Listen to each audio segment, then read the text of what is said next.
Witam Was bardzo serdecznie na kanale Zakazany Ogród. Dzisiejszy odcinek poświęcimy bylinom. Opowiem Wam o moich ukochanych bylinach. Pokażę Wam, jak o nie dbać. Powiem Wam, które nadają się do cienia, które świetnie sprawdzą się w słońcu i oczywiście będą to takie byliny, przy których nie trzeba dużo robić. Mam nadzieję, że ten odcinek Wam się spodoba i mam nadzieję, że subskrybujecie ten kanał. Zapraszam.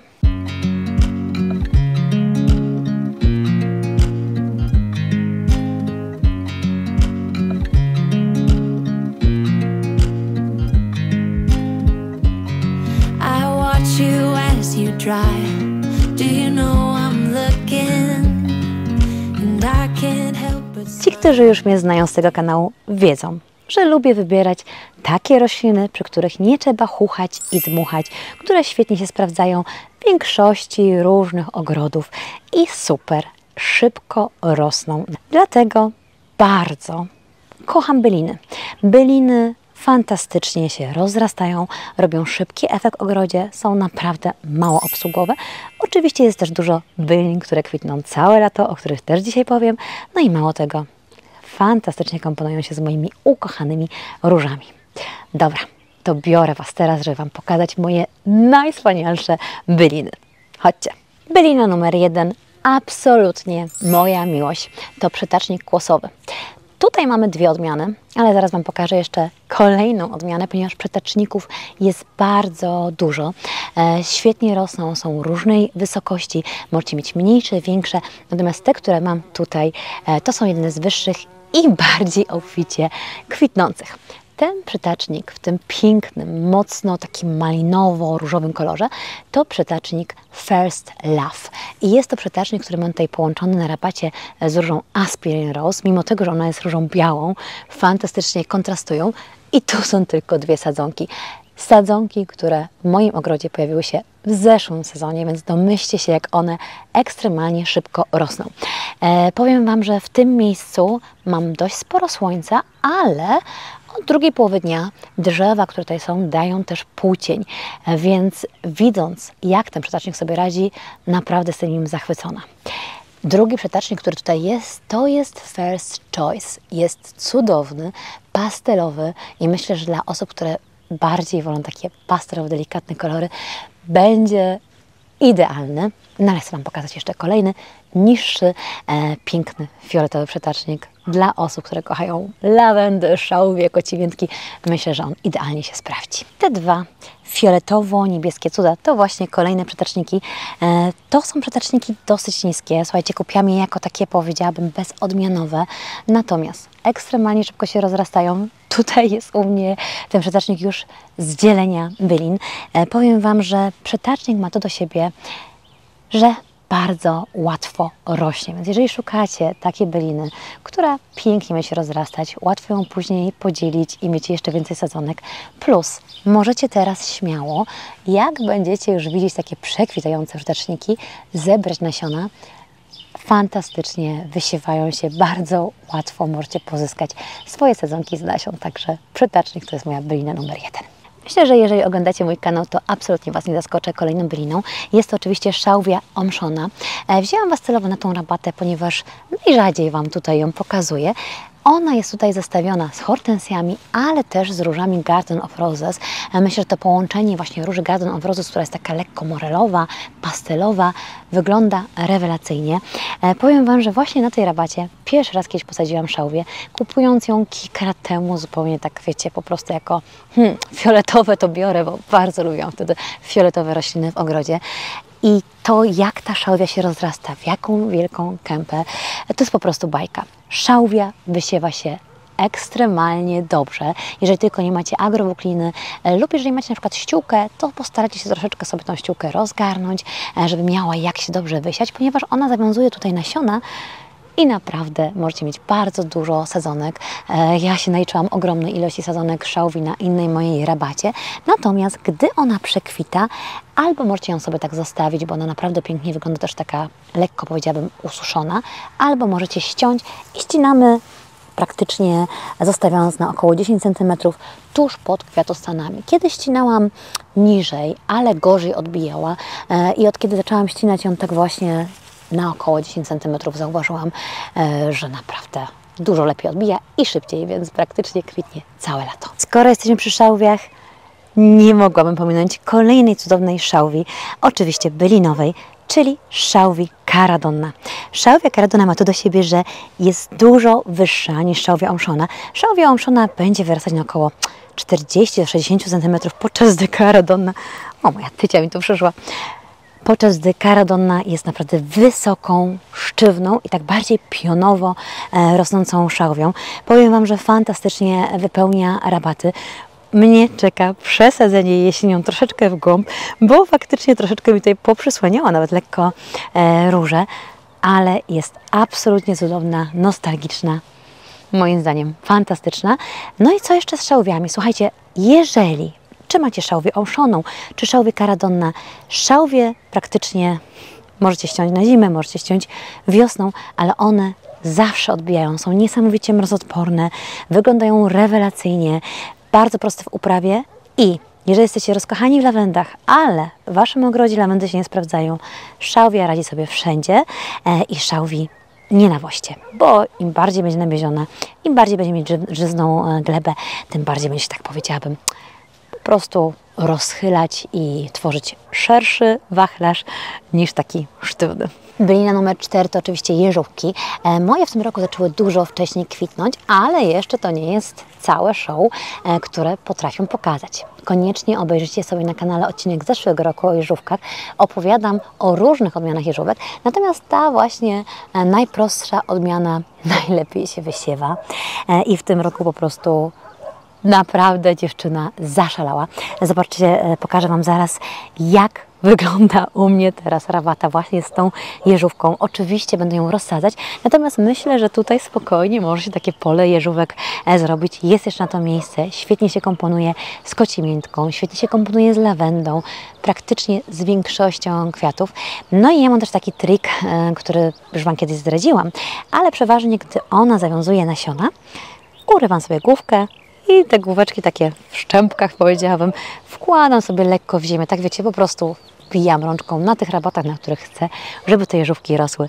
I one fantastycznie później wyrastają. Także możecie je śmiało, łatwo sobie rozmnożyć właśnie jesienią, gdy już będziecie mieć zawiązane nasiona. Jeżówki warto też zostawiać na rabatach dla ptaków, ale jeżówki kochają też zapylacze, więc powiem Wam, że jest to fantastyczna bylina. Myślę, że osoby, które nie chcą dużo chodzić przy swoich roślinach, tylko naprawdę chcą mieć takie po prostu byliny, które będą świetnie rosnąć, lubią je komponować właśnie na przykład z lawendą. Jeżówka świetnie się sprawdzi i będzie niesamowicie obficie kwitnąć. Przywrotnik ostrokapowy, kolejne proste w uprawie cudo. Mam go w bardzo zacienionych zakątkach, mam go w bardzo słonecznych zakątkach i sprawdza się wszędzie. Rośnie niesamowicie obficie. Słuchajcie, te przewrotniki, które tu widzicie, to są przewrotniki, które z drugiej strony dzieliłam już po pierwszym sezonie. Zwykle większość bylin dzieli się dopiero po 3 sezonach. Natomiast jest kilka takich właśnie ekstremalnie, mocno, fajnie rosnących bylin, jak właśnie przewrotnik miękki, przewrotnik ostroklapowy i one tak cudownie rozrastają się, że można je bardzo szybko podzielić, więc jeżeli będziecie zakupywać sadzonki, pomyślcie o tym, że za rok będziecie mieć ich praktycznie co najmniej drugie tyle. On też się łatwo wysiewa, nasiona w ogóle przewrotnika mamy też dostępne w sklepie Zakazany Ogród, możecie sobie spokojnie wysiać je właśnie teraz, czerwiec, lipiec jest do tego super po prostu czasem, natomiast ma też takie piękne limonkowe kwiaty, które świetnie sprawdzają się w bukietach, zwłaszcza takich kontrastujących z różem. Dlatego ja go tutaj posadziłam, ponieważ z tyłu mam jeszcze bardzo malutkie, ale hortensje ogrodowe. Mam hortensję Diva Fiore, no i mam też hortensję bardzo oczywiście znaną, aczkolwiek ciężko dostępną, czyli oczywiście Otaksę. I ona też jeszcze jest młodą sadzonką. Diva Fiore polubiły mi ślimaki, ale to nie jest na ten odcinek, natomiast już możecie zobaczyć, jak fajnie się z różem komponuje przewrotnik ostroklapowy. Kolejna cudowna bylina. Mało tego, te liście są takie fajne, mięsiste, więc gdy tylko przekwitnie, dalej macie piękne, zielone, z fajną fakturą liście. Bodziszek Rozan. Jak można nie kochać bodziszka Rozan? Bodziszek Rozan jest taką odmianą bodziszka, która została kiedyś nagrodzona oczywiście na Chelsea Flower Show. Natomiast Ja u siebie mam go w najbardziej słonecznych zakątkach, mam go też w cienistych i w tych cienistych rośnie fajnie, ale taki powiedziałabym jest bardziej zwarty, gęsty i mniejszy. W tych nasłonecznionych zakątkach rośnie powiedziałabym bardzo szeroko i bardzo wysoko. Zresztą w momencie, w którym pokazywałam Wam przetacznik, pokazywałam go właśnie też koło Bodziszków, gdzie tam po prostu ekstremalnie się rozrósł. On też jest mało wymagający, kwitnie cały sezon bardzo długo, ale znalazłam zamiennik tego bodziszka i zaraz Wam go pokażę. Jest to bodziszek Walicha, fantastycznie rośnie, wygląda bardzo podobnie, to są naprawdę minimalne po prostu w kwiatach takie po prostu drobiazgi, natomiast bodziszek Walicha tak samo jak rozanny rośnie obficie, gęsto i również cały sezon, więc jeżeli znajdziecie ten drugi, to również koniecznie go kupcie. No i tu mamy właśnie bodziszek Walicha. On u mnie jest kupiony zupełnie przypadkiem, natomiast rozkochałam się w nim również, także koniecznie sprawdźcie sobie także tą odmianę bodziszka. Ja je zaliczam jako po prostu bodziszek, daję jako jedną bylinę, ale tak naprawdę są dwie świetne byliny, czyli bodziszek rozan i bodziszek Walicha. Myślę, że aktualnie może Was nie zachwycą, ponieważ jak zwykle zostawiłam kwiatostany do zawiązania nasion, ale niedługo będę ścinać. Oczywiście mowa o brunerach. Osoby, które regularnie oglądają mój kanał, widziały też odcinek o brunerach, widzieliście też odcinek z brunerami wiosną, jak one fantastycznie kwitną na niebiesko. Brunery Jack Frost, brunery Silverheart, to są brunery, które mają piękne, srebrzyste liście. Też są mało wymagające, ale one fantastycznie sprawdzają się w półcienistych zakątkach i w takich naprawdę mocno zacienionych zakątkach. Rosną pięknie, cały czas wyglądają fantastycznie, ponieważ wiosną kwitną. Często też, jeżeli zetniemy te kwiatostany, powtarzają kwitnienie w okolicach końca lipca, nawet sierpnia. Natomiast nie jest to taka reguła, ale świetnie się wysiewają z tych praktycznie bruner. Jak macie po prostu jedną brunerę, będziecie mieć zaraz ich dziesiątki i naprawdę są to jedne z piękniejszych wiosennych bylin, które kwitną fantastycznie wiosną, ale też takich właśnie bylin, które rozświetlają ciemne, cieniste zakątki. Myślę, że warto. Jak na razie może Was bardziej przyciągnęła moja orlaja, która jeszcze tutaj z tyłu pięknie sobie kwitnie i też już zawiązuje nasiona. Ale myślę, że brunera, ktokolwiek widział u mnie, ten wie, że jest warta świeczki. Chociaż moje ostróżki już kończą tutaj żywota, w bardziej zacienionych zakątkach zakwitły później, to absolutnie je kocham i to też jest super czas właśnie teraz na wysiew ostróżek. W przyszłym roku będą Wam fantastycznie kwitnąć. Teraz możecie wysiewać nasiona, później we wrześniu, pod koniec września możecie je posadzić na rabatach. Są cudowne. Nie są to długotrwałe byliny, ponieważ faktycznie ten okres ich kwitnienia trwa około miesiąca do półtorej, ale też zależy od odmian, bo jeżeli mamy więcej różnych kolorystycznych odmian, potrafią kwitnąć w różnym swoim czasie. Powiem Wam, że te właśnie są moim zdaniem najlepsze, jeżeli chodzi o ślimaki, bo tego koloru mi ślimaki nie jedzą, więc sprawdźcie u siebie w ogrodzie, ale u mnie praktycznie tego nie ma. Jedynym ich minusem jest to, że często trzeba stosować podpory. No i druga rzecz, że niestety jak już przekwitają, no to musimy je ściąć. Ale bardzo często po ścięciu znowu odbijają i fantastycznie kwitną w kolejnej połowie lata, nawet jesienią. Więc myślę, że naprawdę warto mieć ostróżki. Moim zdaniem są to też jedne z piękniejszych kwiatów do bukietów. Bardzo fajnie w bukietach się sprawdzają, są dosyć trwałe w bukietach. Super komponują się oczywiście z różami. Po prostu bajka. Plus ostróżki macie głównie w różnych pięknych niebieskich, lawendowych odcieniach, bądź odcieniach różu lub bieli. Kto nie bywał w ogródkach babci bądź prababci, ten może nie kojarzy tych cudownych kwiatów, ale to oczywiście są floksy, które nie tylko pięknie sprawdzają się w bukietach, fantastycznie pachną. Ten zapach jest po prostu, on mi się kojarzy z dzieciństwem, bo moja babcia miała bardzo dużo floksów, ale zawsze też robiliśmy coś takiego i spijaliśmy taki słodki po prostu nektar. Floksy niestety mają jedną wadę. Jeżeli są za gęsto posadzone, potrafią nam zachorować, na przykład na mączniaka. Dlatego warto zadbać o ich przewiew. U mnie niestety na rabacie tego przewiewu nie wiadomo jak dużo nie ma, ale jak sobie przyglądniecie się, to starałam się mimo wszystko koło nich zrobić takie lekkie po prostu prześwietlenie. Na innej rabacie posadziłam je kiedyś za gęsto i niestety tam złapał je mączniak. Natomiast natomiast w większości przypadków nie mam z nimi problemu. Bardzo łatwo kwitną, bardzo ładnie wyglądają. Oczywiście, gdy przekwitną, możemy je ściąć, możemy zebrać nasiona. One też się super same wysiewają, zresztą zaraz pokażę inne floksy, które jeszcze nie kwitną, ale zobaczycie, jakie monstrum z nich powstało. No i są i one, słuchajcie, tu była chyba tylko jedna sadzonka. Nie, przepraszam, 2 sadzonki. I to jest rabata, która ma 2 lata, ale tutaj na tej rabacie jest bardzo dużo kompostu i wiele bylin, które lubią naprawdę fajnie, obficie kwitnąć, świetnie tutaj po prostu rosną bardzo wysoko. Natomiast na takich rabatach, w których macie bardzo dużo kompostu, bardzo żyzną glebę, odradzałabym Wam byliny, które mogłyby Wam się pokładać, na przykład kocimiętkę, ale do tego przejdziemy zaraz.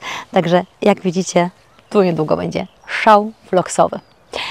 Kolejna cudowna bylina, której teraz zbytnio nie zobaczycie, ale ja Wam o niej opowiem, ponieważ schowała mi się tutaj za floksami i dopiero niedługo będzie kwitnąć. To jest pysznogłówka, zwana też monartą. Jest absolutnie cudowna i nie wiem czemu nie jest doceniana zbytnio w naszych polskich ogrodach, a z pysznogłówki można też robić herbatki, więc jest też taką pożyteczną byliną. Pięknie kwitnie, jest po prostu niesamowita, przyciąga ogromne ilości zapylaczy, motyli, absolutnie zapiera dech w piersiach i też fantastycznie się wysiewa. Możecie ją w podobny sposób wysiewać, jak robię z jeżówkami. Też właśnie takie główeczki po prostu zasuszone, przekładać na inne rabaty i ona tam świetnie odbije. Plus powiedziałabym, że jest w ogóle niewymagająca, więc na pewno zachwyci takie osoby, które nie chcą przy niej dużo robić. I tak jak z większością bylin, po przekwitnięciu znów ją możemy przyciąć i ona później nam pięknie ponownie zakwitnie. Już nie tak obficie, ale zakwitnie. To jest też bardzo fajne, ponieważ wiele takich właśnie wakacyjnych bylin, tych, które nie kwitną całe lato, wymienia się fajnie, ponieważ jedne zetniemy, drugie nam wtedy przysłonią później te nam znowu odbiją i kolejne pięknie nam zakwitną. Także pysznogłówka jest zdecydowanie moim numerem, może nie jeden, ale jednym z super bylin. Kolejna super bylina to rozchodniki. Bardzo długo nie mogłam się przekonać do rozchodników i teraz zupełnie nie wiem dlaczego. Gdy rozchodniki kwitną, rzesze po prostu motyli na nich siedzi. Ja tutaj widziałam po prostu na tych 2 tylko sadzonkach naprawdę po 30-40 pięknych motyli, więc to jest po prostu bajka. Natomiast co jest w nich jeszcze cudownego? Przede wszystkim to, że bardzo łatwo je rozmnażać.